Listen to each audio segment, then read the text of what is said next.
Welcome back to Dream Haven, where stories come to life in the quiet embrace of the night. I'm so glad you're here, ready to drift into another tale woven with wonder and mystery.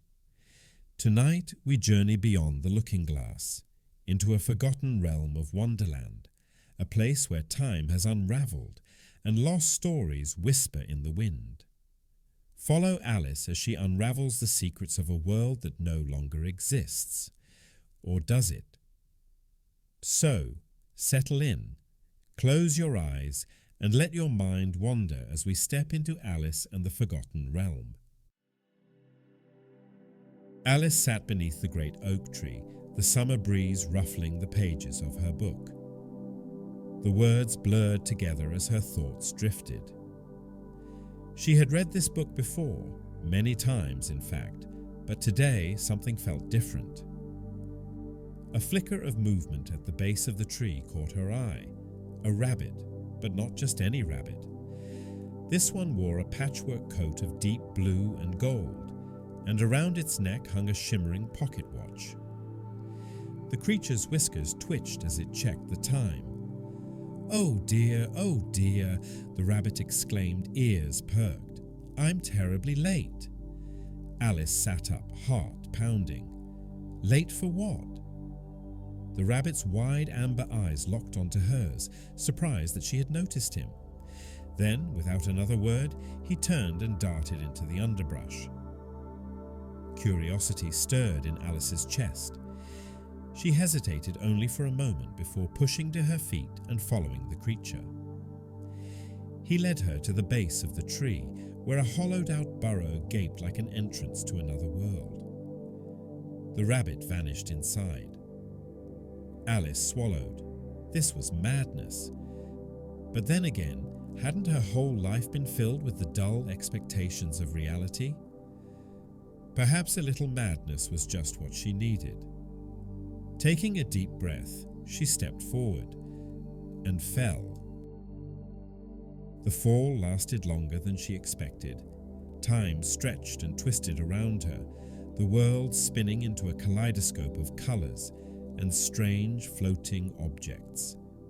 There were teacups, chess pieces, and even a violin that played itself. Then, with an abrupt thud, Alice landed on a thick bed of moss. She sat up, rubbing her head. The sky above was no longer blue, but a swirl of violet and gold, as if painted by an artist's careless brush. The air smelled of honey and spices, warm and unfamiliar. Alice. She turned sharply at the sound of her name. A tall figure stepped from the shadows of the trees. His face was partially hidden by a wide-brimmed hat, decorated with gears and ribbons. His mismatched eyes, one green, one silver, studied her with amusement. "The Mad Hatter?" Alice asked hesitantly. He chuckled. "I was once, but time has a funny way of changing people." Alice narrowed her eyes. Something about him felt off. His voice was smoother, his posture more refined than the Hatter she remembered. "Where am I?" she asked. "You're in the Forgotten Realm," he replied, "a place where the lost things of Wonderland go." Alice frowned. "Lost things?" "The Queen of Hearts, the White Rabbit, the Caterpillar, they're all gone. Time unraveled here, and Wonderland collapsed into itself. You, dear Alice, are the first in a long time to set foot in what remains." A strange unease settled in her stomach. "But how do I leave?" The Hatter tilted his head. "Why leave when you've only just arrived?" Alice didn't like the way he said that. She took a step back, only to stumble against something. No, someone. Gloved hands caught her arms. Alice gasped and turned to see a woman in a dark crimson dress, her face hidden behind an ornate mask. Only her eyes were visible, deep, stormy blue. "I wouldn't trust him," the woman murmured. Alice pulled free, heart hammering. "Who are you?" "The last remnant of the Queen of Hearts," the woman said softly. "Or what's left of her, at least." Alice's mind raced. The Queen of Hearts had been a tyrant, hadn't she? And yet this woman didn't radiate the same cruelty. The Hatter, the woman continued, wants to keep you here. He needs you to anchor this place so it doesn't vanish completely. Alice's gaze snapped back to the Hatter.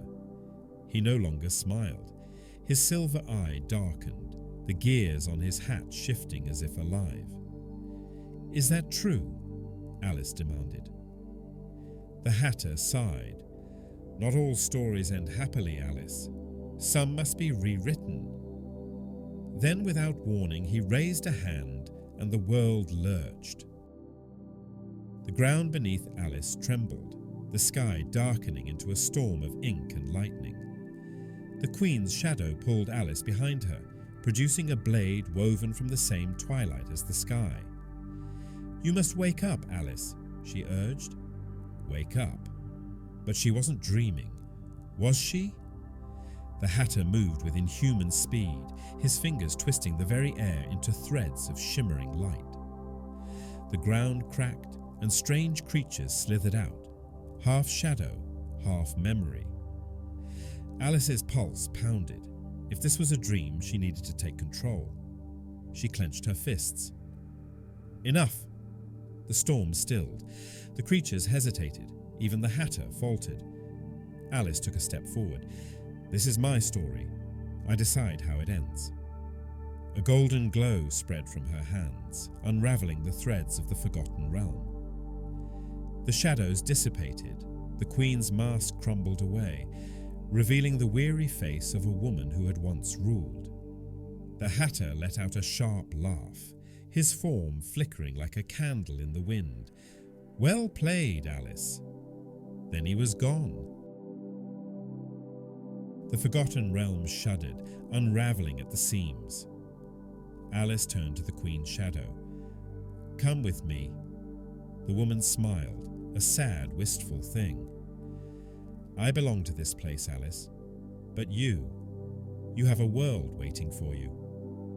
Alice reached for her, but before she could grasp her hand, the world dissolved into light.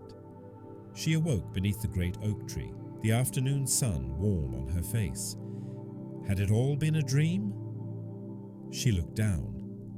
In her palm lay a single red rose. Not just any rose, one woven from twilight and memory. Alice smiled. Perhaps Wonderland was never lost after all.